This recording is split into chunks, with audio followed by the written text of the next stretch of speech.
Good morning. Welcome to episode 27 of Tea, Coffee, and Torah. I am glad to have you with me this morning. I do have a few announcements before I get started. Number one, if you haven't seen the post, the new latest Patterns of Evidence series, the movie, is out next week. This one is the Israel dilemma. It is usually just in one, maybe two nights next week in theaters around the country. So please check your local listings. If you just Google it by name, you should see it. I also posted a link where you can actually find that video on, or that movie on the Patterns of Evidence website. So please go check that out. Number two, this is a very momentous day for Americans.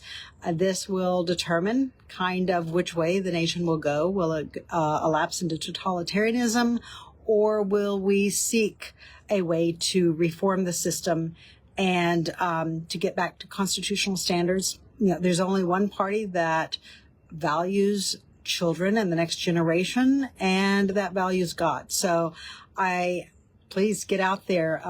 Throughout Torah, it is always in our hands to do it.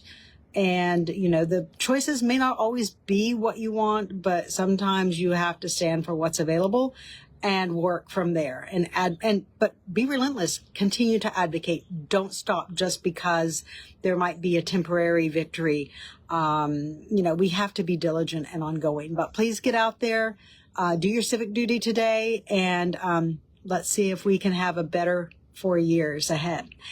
Now, to get into today's material, we are looking at Jeremiah and prophet scholarship. And I have started with Jeremiah because he is one of the latest books in the Old Testament, or Tanakh. So I'm starting there. And what I'm wanting to show and demonstrate, and I hope to persuade you, is that all scholars used scholarship. But it's interesting because in their use of scholarship, it actually reveals a little bit about the original sources they would have had in their hands and in their grasp to refer to. I'm going to I am on tea. This is apple tea this morning. It is absolutely scrumptious. But we're going to get into this. Now, I printed, I posted, and I'll add this to this morning's live video in the comments, but I did print. It's another 3-leaf document. Again, I don't recommend printing this, but if you want to, print it on portrait. And then all I did was I cut and taped the leaves together so that it makes a document that you can follow across. And this allows us to really see those words and phrases that are consistent throughout the text. This is a document that prophets would have consulted, and they would have quoted from when they composed their testimonies, when they composed their interpretation of divine law and of the history of Israel in the wilderness. So this is another way for us to test the text for its veracity and for its consistency. So we are going to be looking at 4 elements today. Let's see if I can do this right. 4 elements today. The elements we're going to be looking at is this particular phrase, out of the land of Egypt, the mention of Israel consistently or in some form, the Israel, people of Israel, children of Israel, your people Israel. Those are really the 3 most common forms. And also the idea of Israel being delivered with great terror. So these are the specific elements we're going to look at today. On our next class period, on episode 28, we'll come back and look at different episodes different aspects of this, because there are about 9 to 10 specific elements that appear when people are specifically referring to the Exodus. Now, in the previous class, we looked at how Jeremiah, in Jeremiah 2:2, stated that Yahweh had brought Israel to the wilderness to court her, to betroth her, and to marry her. Well, what the question this leaves me with when I look at Israel, Yahweh marrying Israel in the wilderness, is how does an entire society, a large group of people, end up in a desert region that is unsustainable.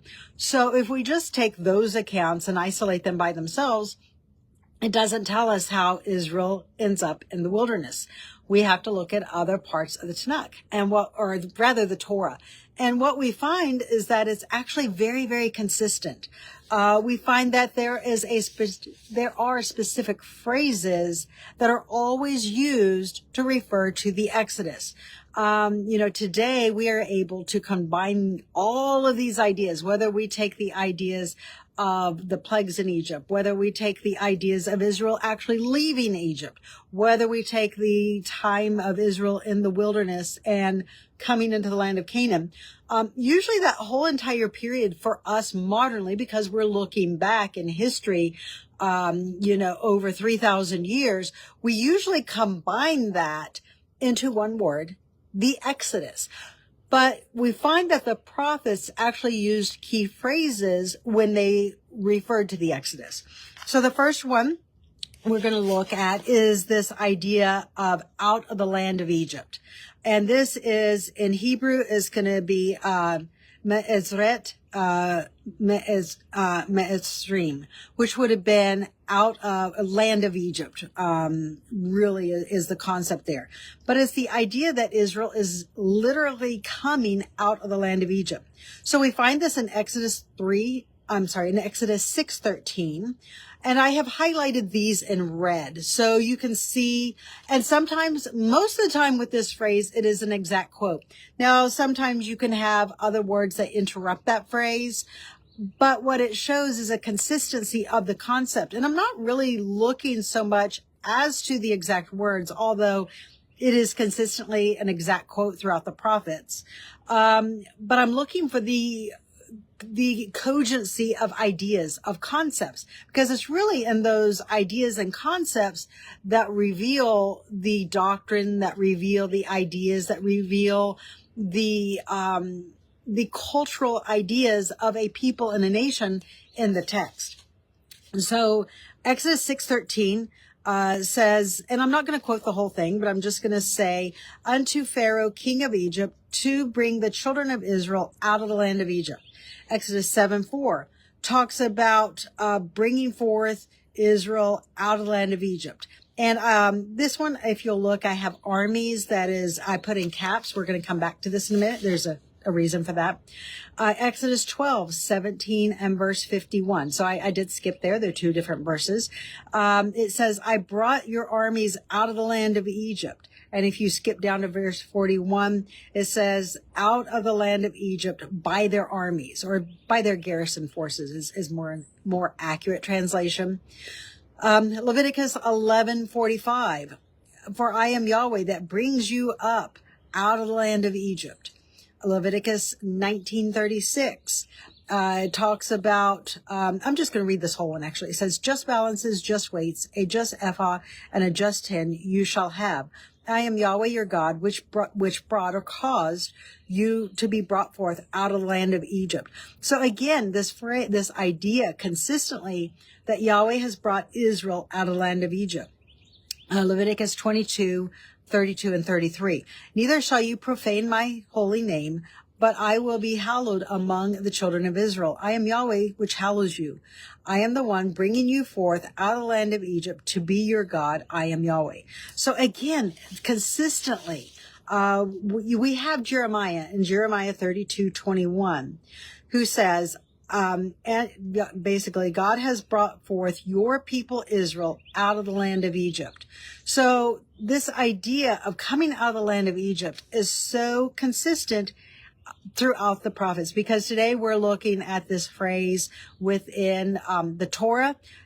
Over the next couple classes, we're going to expand this to see how Jeremiah and other prophets not only quote from divine law, but they also quote from other prophets, and they reissue, and sometimes you can see the evolution of a particular phrase based on how the prophets used it. The other thing that you will notice in this, and this is the second element, so the first element is going to be out of Egypt. The second element is there is always a reference in some way to Israel. For Jeremiah, it's your people Israel in Exodus 6:13. It's going to be the children of Israel in Exodus 7:4. And Exodus 12:17 and 51. It's my armies and my people, the children of Israel. So here, the concept is again reiterated.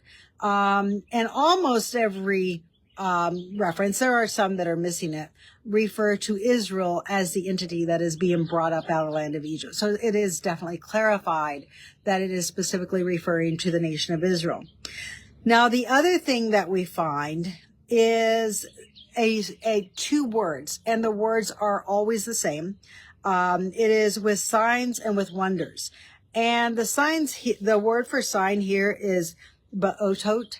And it is a sign. It is something that is, it can refer to the sealing of a covenant, but it can also refer to something like a portent or a miracle. But really what gives more leeway to the idea of a miracle is going to be the word that's translated as wonders. And I will say this is one of the few times that in the KJV or in translations where it is pretty consistently translated as signs and wonders. And the word for wonders is going to be umebeftim. And again, my speaking Hebrew is not the best for me, but it is the idea that the thing that has occurred is miraculous. It is something that it's a wonder. It's something that makes you in awe of what the deity has done. And then the other word that, and it's weird, it's always separated. It never appears right. Well, I can't take that back. In a couple places, it does appear right with signs and wonders, but there's usually a phrase that interrupts the idea of with great terror. And the word for great terror is a synonym, and it's ubimoroha. And again, apologies for speaking the Hebrew here, but it's ubimorora. And this is the idea that it was something that was terrifying. It was something that was odd. It was in Egypt. You would say, the phrase that you would hear if you were in Egypt is, never had the like been done. And that would be, we'll get into that at another time when we start comparing these ideas to ancient Egypt in the New Kingdom and how these actually do intersect and allow these ideas to be placed in a very historical context. So what we find, again, as we look through the ideas of signs and wonders, is that it is very consistent throughout the Torah. So all of these verses are not something that we can say was not original to an original text. They are very, very consistent. But they do actually reveal something that we're going to get back to in a minute. Now, I want to bring your attention to Deuteronomy 4:32. Because this is really the text that is closest to what Jeremiah is quoting. And I'm just going to read the whole entire text. It says, or has God assuaged to go and take him a nation from the midst of another nation by trials, by signs and wonders, and by war. The word war. And by a mighty hand, and by an outstretched arm, and by great terrors, according to all that Yahweh your God did for you in the land of Egypt before your eyes. Now here we have the idea that there was war, perhaps even as early as the time of the Exodus out of Egypt. In both Exodus 4:2 and in Exodus 12, we have the idea that Israel came out of Egypt by their garrison forces. And this puts it in a very strong historical context, because Israel's armies in Egypt would have served under Pharaoh. They would have been well trained, and they would have worked for Pharaoh, and they were probably divided as their own people. They would have been divided as Hebrews in Egypt, separate from the Egyptians, but still served under the Egyptians. And it's interesting because in my original book, Yahweh Exists Volume 1, I I put forth the possibility that when this angel of death comes throughout the land of Egypt and they mark the doors to their houses, that this very well could be an opposing army that is actually coming through the land of Egypt and slaughtering the native Egyptians, or rather the usurping Egyptians. When you put it in the context of the Hyksos, that's really what you find is that people had come in from Canaan during a time of famine and they had usurped the native Egyptians. So this phrase of war and armies out of Egypt could be referring to that historical context. Now, as we continue, you find that Yahweh, again in Deuteronomy 6:21 through 23, there's the idea of Yahweh bringing us out of the hand of Egypt. You find there's again signs and wonders, and there's great terror. Now here the word for terror is a different phrase. It is with great evil. I believe the Hebrew there is ha'ara, which is something that is very, very evil. And this was not necessarily evil for Israel. This was evil for Egypt and for the Egyptians.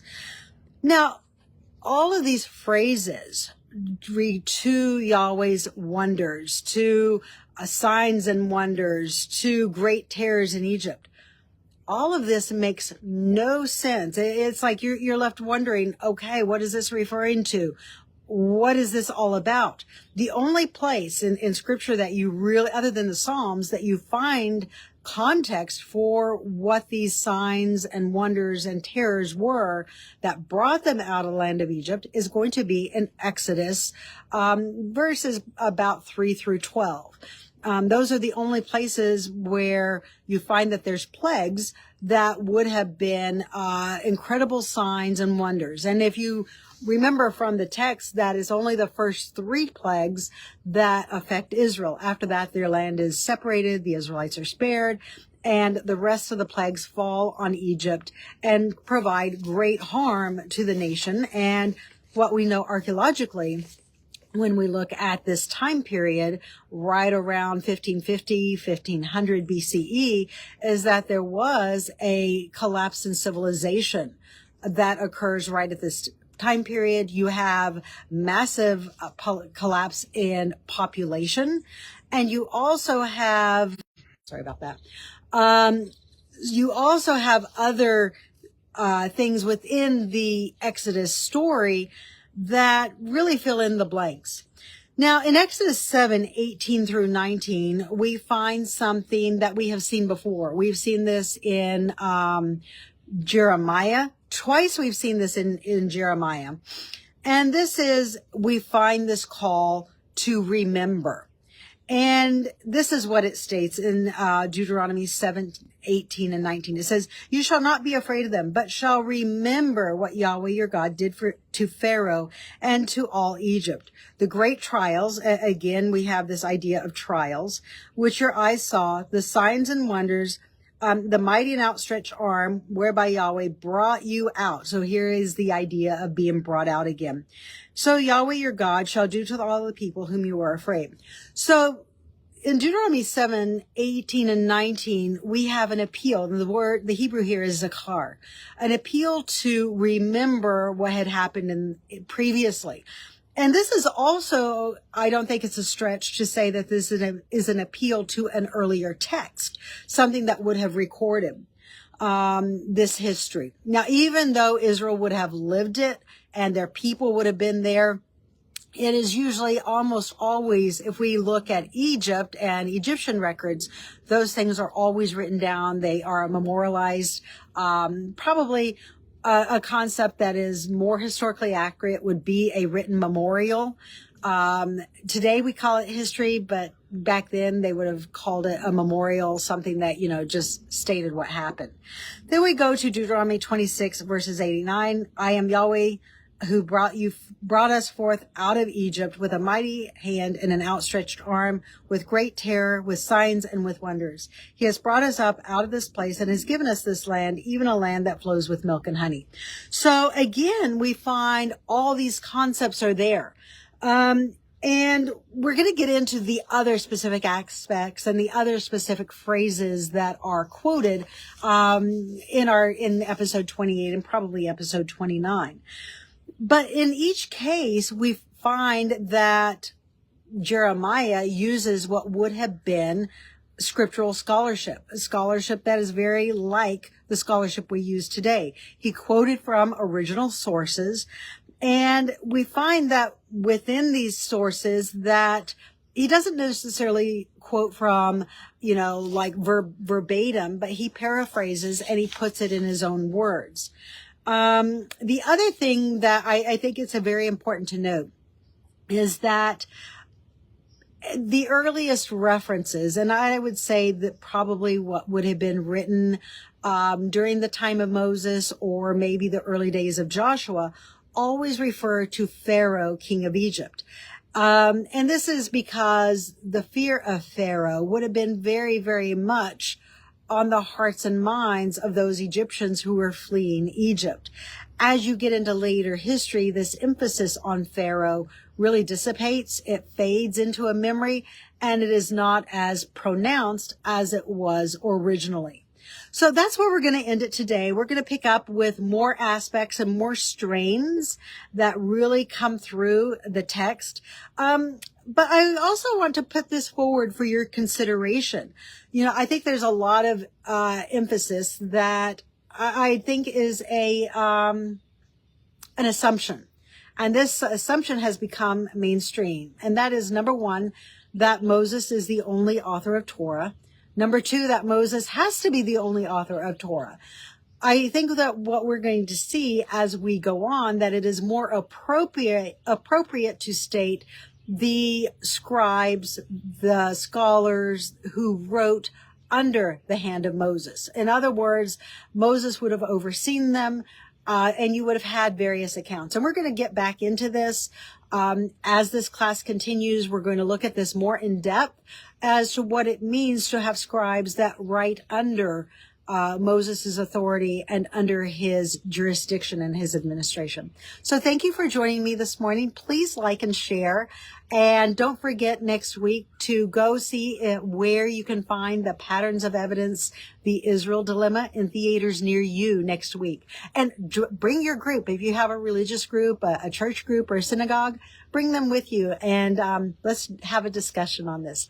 Thank you again for joining me, and I will see you next time.